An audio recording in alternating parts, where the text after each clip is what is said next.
बहुत समय पहले की बात है। एक राज्य के बाहर बरगद का एक बहुत बड़ा पेड़ था। उस पेड़ पर कौवा और कौवी अपने बच्चों के साथ बहुत हंसी खुशी रहा करते थे। कुछ दिन के बाद उस पेड़ के खोखल में एक सांप अपना घर बनाकर रहने लगा।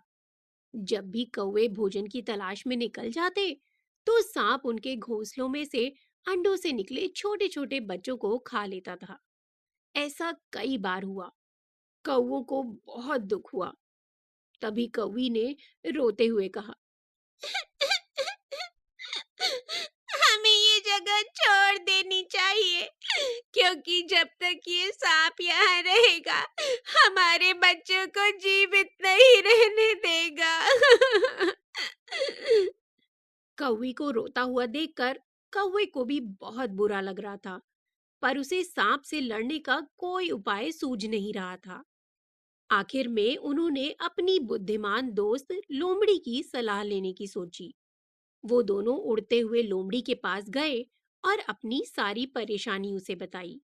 सारी बात सुनने के बाद लोमड़ी बोली, चिंता करने से सांप से छुटकारा नहीं मिल सकता है। शत्रु को खत्म करने के लिए अपना दिमाग लगाना पड़ेगा। लोमड़ी ने पल भर सोचा और फिर उसके दिमाग में शत्रु को खत्म करने की शानदार योजना आ गई।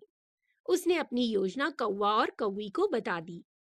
अगली सुबह अपनी योजना के अनुसार कौवी उड़ते उड़ते नदी के किनारे पहुंची, जहां रानी अपनी दासियों के साथ प्रतिदिन स्नान करने आती थी।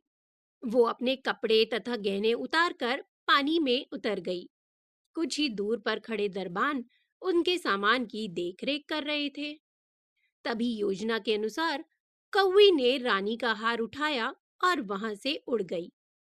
कौवा भी उसके पीछे जोर जोर से कांव कांव करता हुआ उड़ा, ताकि दरबानों का ध्यान उस तरफ चला जाए।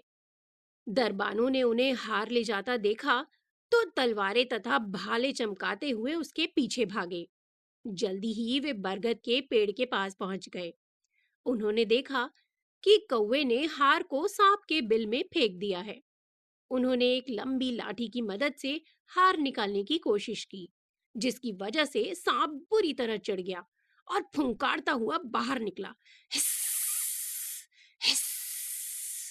दरबान पहले तो डर गए, लेकिन फिर उन्होंने लाठी से पीट पीट कर सांप को मार डाला और हार लेकर चले गए। कौआ और कौवी सांप को मरा हुआ देखकर बहुत खुश हुए, क्योंकि उनकी योजना सफल जो हो गई थी। उन्होंने चतुर लोमड़ी को अपनी मदद के लिए बहुत धन्यवाद दिया। इसके बाद वो अपने बच्चों के साथ उस पेड़ पर बहुत ही खुशी खुशी रहने लगे। तो दोस्तों, इस कहानी से हमें ये शिक्षा मिलती है कि चिंता से किसी भी समस्या का हल नहीं निकलता है। तो आपको ये कहानी कैसी लगी, मुझे कमेंट करके जरूर बताइएगा। तब तक के लिए हरि ओम।